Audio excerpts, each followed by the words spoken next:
cabdi iftiin ninkii la lahaa ee Soomaalidu ay u taqaanay Somali Cowboy oo markaas raali gelin ku bixiyay luqadda afka Soomaaliga ah kadib waraysi uu siiyay Brit Somali TV muxuu sheegay Somali Cowboyna waynu fiirin doonaa waxaan sidoo kale aynu fiirin doonaa xilliga uu raali gelintan bixinaya cabdi iftiin ayaa waxay ku soo aadaysaa in meelihii uu farta ku fiiqay ay markaas ka dhacayaan mashaakilad lamana garanayo xiriirka ay leeyihiin inuu farta ku fiiqa yeeyna markaas mashaakilad kala duwan ay ka dhacaan sida masaajidka lagu gubay marka bal saddexda qodob ayaynu muuqaalkeena ku fiirin doonaa ee soo dhawaada meel walba joogtaan isoo muuqaalkaygu marka idin soo gaariyaba waa 9 December 2025 waan markii ugu horeysay oo maanta hawada ku kulmayno xarunta quraansaarka ee al-shifa quraansaar online ilaaba waxda weeye amarna waa kii ilaahay dadaal baasana saaran dooc kasto laga eegay dhitoorna ku daalay dabadeedna ka qoostay doorkan maanta baldaymo kalaamkii daa'inkeena ayaanu doorkan ku seegin xarunta quraansaarka ee al-shifa online waxay bulshada Soomaaliyeed ugu bishaareynaysaa inay soo kordhisay daweynta jinka isha iyo sixirka ilaaba waxda weeye hadaba nagala soo xiriir lambarada iyo ciwaanada shaashada kaaga muuqda ha moogaanin xarunta quraansaarka al-shifa quraansaar online haddii aan bilaabo xaaladda dalka Mareykanka markaynu ka hadlayno Soomaalida maalmihii la soo dhaafay sida weyn loo cunsuriyeenayay ayaa markaan cirka isku sii shareeraysa mana jirto xaalad isbedel ah oo arintan ay markaas ku istaagayso wararka muujinaya cunsuriyada Soomaalida lagu beegsanayana waxay isaga soo daba dhacayaan daqiiqad waxaana moodaa in dawladda Mareykan ay shaqadeedii oo dhan xilligan ay ku soo koobtay oo kaliya sidii marka loo cayrsan lahaa qoomiyadda yar ee qaxootiga ku ah dalka Mareykanka dhanka Minnesota ayaynu ku bilaabaynaaye waxaa la gubay xalay maray ahayd labadii habeenimo masaajid iyo iskuul islaamiga ah oo ku yaala gobolkaasi Minnesota meel markaasi aan aad uga fogeyn labada magaalo ee mataamaha ah ee St. Paul iyo Minneapolis oo Soomaalidu ay sida weyn markaasi uga degan yihiin gobolkaasi Minnesota masaajidka la gubay ayaa magaciisa waxaa lagu sheegay in la yiraahdo Hamza halka iskuulka ku ag yaala oo asaguna la gubay ayaa waxaa lagu sheegay in la yiraahdo Hikma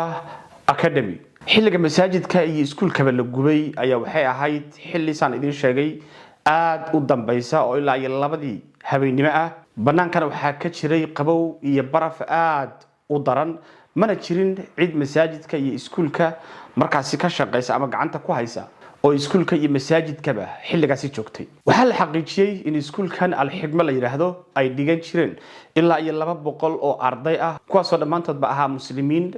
inta badanna ay ahaayeen Soomaali marka xogaa ajnabi ah oo muslim ah ayaa ku dhex jiray iskuulkan wuxuu ahaa iskuul ay lahaayeen dad Soomaali dadka dariska la masaajidkan iyo iskuulkan oo warbaahintu ay mikrofoonka la dhex qaaday ayaa waxay dhamaantoodba ay sheegeen inaysan ka warqabinin ogeyn wax aragtiyana aysan ka haysanin cidii markaasi gubtay masaajidka iyo iskuulka ay Soomaalidu ku lahaayeen gobolkaasi Minnesota Jeelani Xuseen oo kamid ah dadka u dhaqdhaqaaqa gobolkaas isla markaasna kamid ah madaxda sare ee hay'adda Care la yiraahdo oo markaasi ay ku midaysan yihiin muslimka dalkan Mareykanka degan oo warbaahinta la hadlay ayaa marka hore wuxuu sheegay inuu aad uga xun yahay wixii dhacay marka labaadna wuxuu fariin u diray dhammaan masaajidada ku yaala gobolka si markaasi loo adkeeyo amniga masaajidada maadaama xaaladda hadda lagu jiro ay tahay xaalad runtii aad khatar ah laamaha amniga ee gobolka Minnesota iyo dawladda federaalka ah ee Mareykanka ayaa labaduba waxay sheegeen in markaasi ay baaritaan ku sameynayaan wixii sababay dabka markaasi qabsaday xilli daba xalay masaajidkaas iyo iskuulkaas oo marka aan meel kale aan qabsanin waxaana muuqata inay ahayd arin ku talagal ah oo lagu beegsaday masaajidka iyo iskuulkaas islaamiga ah oo ay leeyihiin dadka Soomaaliyeed ee gobolka ku dhaqan ilaa iyo hadda ma jirto dad qasaare uu ka soo gaaray nafeed dabka ka dhashay masaajidka iyo iskuulka markii laga soo tago oo kaliya in iskuulkii iyo masaajidkiiba uu dabkii si xun markaasi uu burburiyay haddii aan isku dayo inaan idin tuso sawirada masaajidka iyo iskuulka gubtay ka hor dabku intuu qabsan siday u ekaayeen ku baro quraanka hab online adigoo jooga gurigaada amaba goobtaada shaqada hadaba markis al-huda center waa markis ku caan baxay barista quraanka kariimka waliba hab online hadaba markiska waxa kugu diyaara maadooyinkay kamid yihiin barashada aqoonta barashada xifdiga quraanka kariimka iyo sidoo kale barashada higaada iyadoo lagaga dhisi doono barashada higaada muddo 8 bilood ah. Haddaba markasku waxa uu qaadanayaa arday cusub. Hadda iska diiwaangeli oo ka faa'iideysa fursadan qaaliga ah. Wixii faahfaahin nagala soo xiriir nambarada hoos ku xusan. ayaad waxaad arkaysaa iskuulku uu yahay midkan gabdhahan dhalinyarada ah ee xijaaban ee Soomaaliyeed ayaa markaa dhammaantoodba iskuulka dhiganaya. waa iskuul qaab islaamig ah loo design gareeyay. gabdhuhu ay glass gooniye leeyihiin, wiilashu ay glass gooniye leeyihiin, gabdhuhu ay xijaaban yihiin. ma arkaysaan carruurtuna markaasi ay labadii system ee kii islaamiga ahaa iyo kii kale ee uu dalku u lahaa markaasi ay isku garab wadaan. waxaan sidoo kale aan arkaynaa in carruurta iskuulkan dhigan jirtay ay ahaayeen carruur kala duwan oo qaarna ay yihiin dad kale oo ajaanib ah laakiin muslima ee intooda badan ah ay yihiin Soomaali. marka iskuulku wuxuu ahaa mid kamid ah iskuulada islaamiga ah oo Soomaalidu ay ka furtay gobolkaasi. laakiin muddooyinkii hadda la soo dhaafay ayaa waxay la kulmayeen iskuulada noocaan ah dacaayado kala duwan oo ka imaanaya kooxaha cunsuriga. waxayna lahaayeen waa maxay sababta ay u furanayaan iskuulo u gooni ah oo aysan u doonaynin inay ku dhaxmilmaan dadka reer Mareykan. ma arkaysaan marka hore ayay arintaas u jirtay. sawirkan aad arkaysaana waa markii iskuulkii uu gubtay iyo masaajidkii sidii markaa ay xaaladdu ay noqotay. waxaad arkaysaa in daaqadihii oo dhan ay burbureen. waxaad arkaysaa in ismayaashii qaybtoodii kore oo dhan markaasi ay duleeshameen, wixii ku dhex jirana ay markaasi ay gubteen. marka dhacdaas la yaab kale ayaa meesha ka dhacday. waxayna ku soo aaday xilli runtii xasaasi ah oo masaajidada islaamnimada iyo Soomaalinimadaba si weyn looga beegsanayo gudaha dalka Mareykanka. laakiin waxaynu bal sugi doonaa baaritaanka ka soo baxa dowladda Mareykanka iyo waxa lagu sheego inay sababeen dabka weyn ee gubay masaajidka iyo waliba iskuulkaasi. qodobka intaasaan ku dhaafaya. qodob kale markii aynu fiirino gobolka Vermont la yiraahdo ee East Coast-ga ku yaala ee dalka Mareykanka ahna gobol yar Soomaaliduna ay sabaad ugu badnayn ayaa iskuul ku yaala waxa laga taagay maalintii shalay ahayd calankii Soomaaliya. kadibna arintaas waxay dhalisay buuq weyn oo ka imaanaya kooxaha cunsuriyiinta ah ee maalmihii la soo dhaafay sida weyn markaasi u beegsanayay Soomaalida muslimka ah ee ku dhaqan dalka Mareykanka. iskuulada iyo jaamacadaha dalkan ku yaala maadaama dad kala duwan ay dhigtaan iska caadi ay ahaan jirtay in calaamada dalalka kala duwan ama lagu dhajiyo ama xalfadaha la geeyo ama lagu sawiro ama laga taago. laakiin xilligan ayaa waxa muuqata in fasiraada ka duwan kuwii hore marka la saarayo oo hadii la arka calanka Soomaaliya meel uu ka taagan yahay waxa la leeyahay dalkanagi ay qabsanayaan kooxdan Soomaalida ah. markii aan fiiriyo reaction-ka ka dhashay calankan laga dhex taagay iskuulkan ayaa waxaynu arkaynaa in cunsuriyadu ay hadda marayso meeshii ugu sareysay. ninkan oo kale oo kamid ah dadka ka falceliya arinta ayaa wuxuu leeyahay dhammaantood hal tarxiilo hadii ay diideen inay Mareykanka ku dhaxmilmaan oo ay noqdaan wadaniyiin Mareykan. ku dhaxmilanku marka waa in calankaaga iyo diintaada iyo dhaqankaaga laga tago oo la noqdo waxa iyagu marka ay doonayaan. hadii marka ay sidaa diideen oo wali calanka Soomaaliya ay wataan oo calankii Mareykanka aysan wadanin hal tarxiilo dhammaantood ayuu leeyahay. lama garanayo waxa diidaya in qofku kiisi Soomaaliga ahna uu wato kii kalena oo markaasi uu wato. dalkaana wuxuu ahaa dal qofku uu xaq u leeyahay inuu laba jinsiyad oo kala duwan uu markaasi u haysan karo. inkastoo arintaas hadda ay tahay mid si weyn la isugu haysto oo mooshinno kala duwan laga keenay Congress-ka dalka Mareykanka. sidoo kale ninkan asaguna ka hadlay ayaa wuxuu leeyahay 10 sano ayaan wanaag idin kula dhaqmaynay laakiin wixii hadda ka dambeeya wanaag ma jirayo. asagoo soo sawiraya nin madow ah oo dhuunta iyo jeegada la hayo oo markaasi la dhaqandaqaynayo. marka sida aan sameynayno xilligan waan dhuunta idin qabano madaxana aan idin qabano oo markaasi aan idin ka saarno dalka ayuu ka dhigan yahay falcelinta uu ninkan markaasi u bixinayo. qodobka ugu dambeeya Cabdi Iftiin ninkii la lahaa maalmihii la soo dhaafay dhowr jeer oo kala duwan aan ka hadlay ayaa wuxuu xilligan isku dayayaa in luqadda afka Soomaaliga uu raali gelin uu ku bixiyo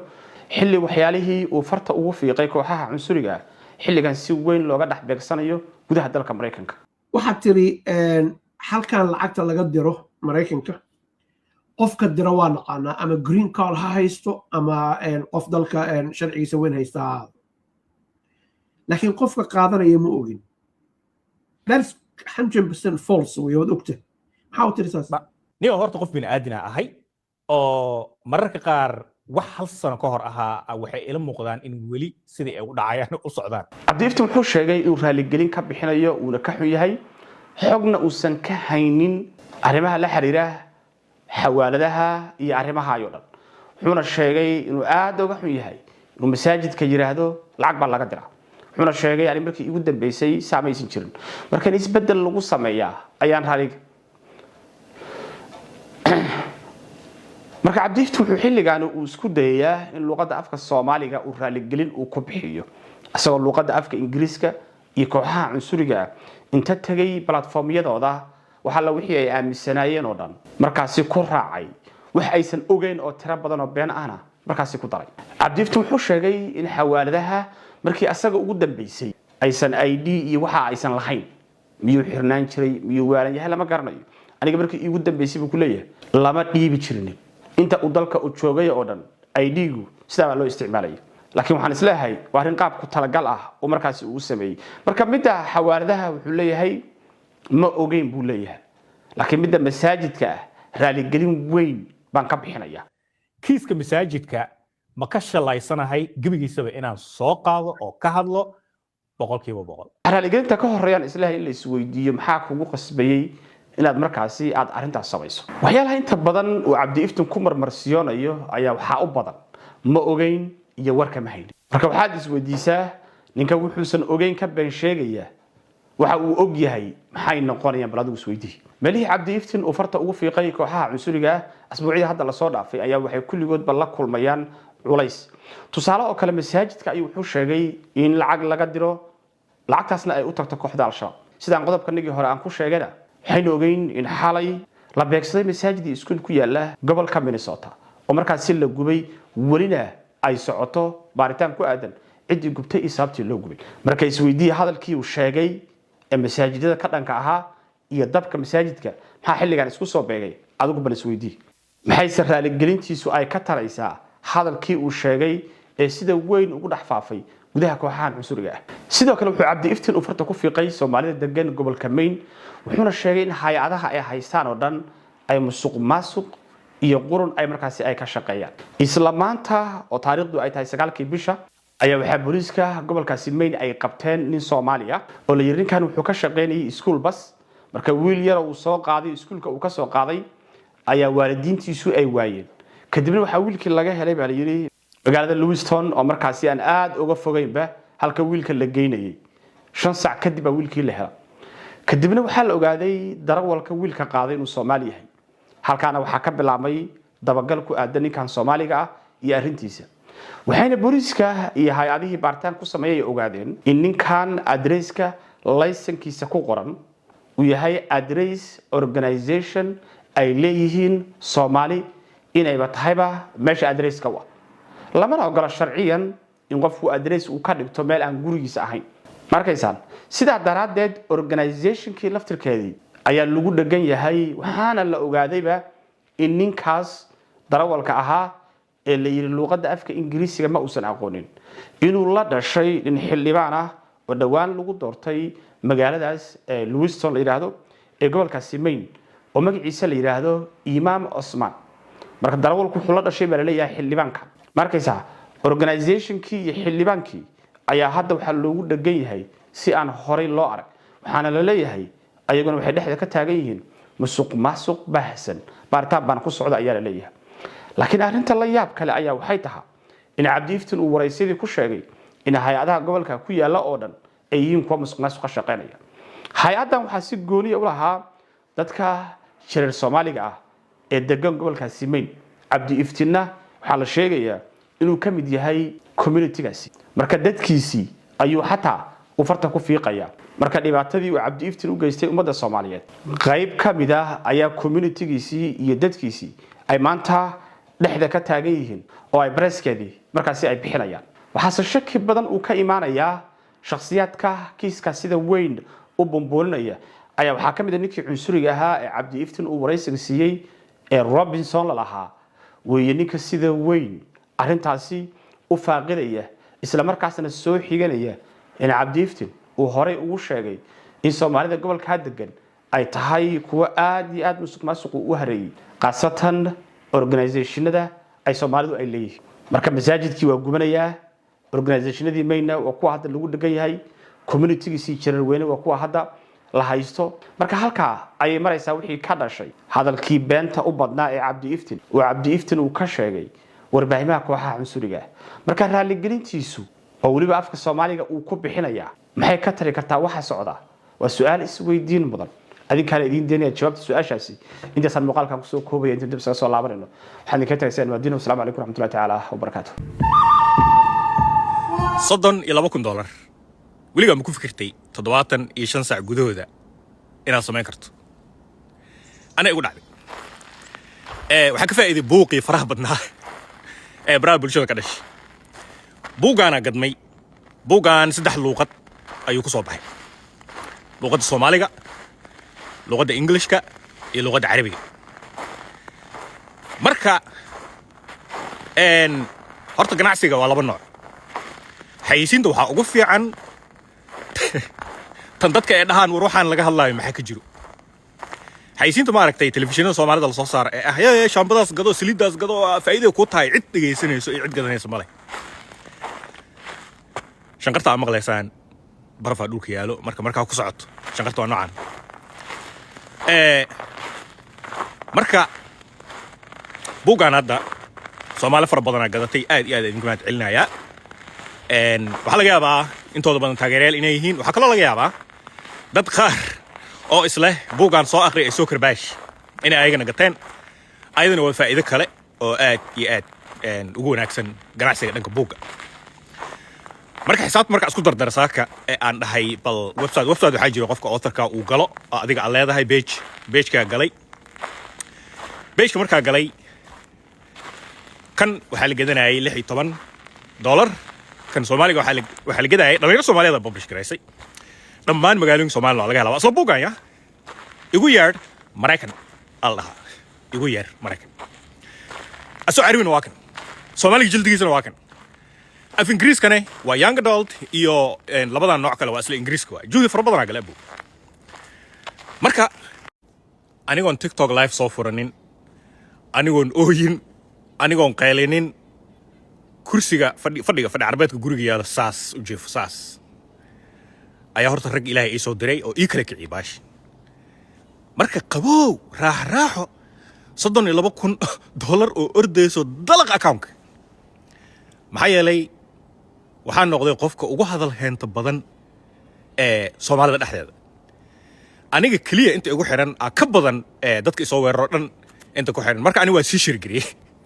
waxay laftirkayga waxay iga ahayd si kala kicii baash adiga almuhim ugu dambeyn aniga habad aan qasaari habeerata ma jirto baabuurka Teslaha oo hadda islaha soo gado maba u baahnay inaa bangiga lacag kala soo baxo lacag ordayso ajabka isoo kashi taas waa taas aniga intii waraasiga ku bixiyay kulli ilaa dawg taagana musuq bakhti 4.5ka waxba yaa lagu gamban dastuurku ku jira waxba yaa dhin kuma jiro waa beentiin ayadoo qoraal ahaysan ku soo darin ma ogiye Soomaaliya dadka waa la faquuqa dad waxa jiro maanta Ilaahay Soomaali buuxo uu ka dhigay uu karaameeyay uu sharfay oo aanan madaxweyne u tartami karin xitaa xisbiyada maanta Soomaali ka jiro dhan oo konton kor u dhaafayo hal mid oo dadkan loogu yaro 0.5ka ee hogaamiyaan ma jirto anaga hanoo keeninaba shakadaas anagana qabsanayaan ee rabaan inay xumeeyaan niyo waa faa'iido fara badan ka helay buugan kale ee soo socdo ee hadda qoraayo ee amaanto dhan ku fikiraya warkan see u gadaa asagana oo fadhiisan doona buuq kala abuuri doona si baalku u galo Soomaali aynu weeladahay amaano weelada marka la idinku celina qofka shakhsiga amaanu leeyahay qofka shakhsiga Soomaaliga wuxuu qabto iyo wuxuu galay iyo wuxuu guday amaanu leeyahay guud ahaan aan ku dhahay bakhti waxa ku nahay qabiilkan iyo qabyaaladan iyo dad dhan uu Ilaahay uu karaameeyay oo la faquuqo bakhti ku nahay kama hadishin sidaas awgeed waa soo taaganahay karbaashka meesha ku socda nimeeyahow $32,000 Teslahayga soo gato ka tago magaalka soo baashaalo ma salaam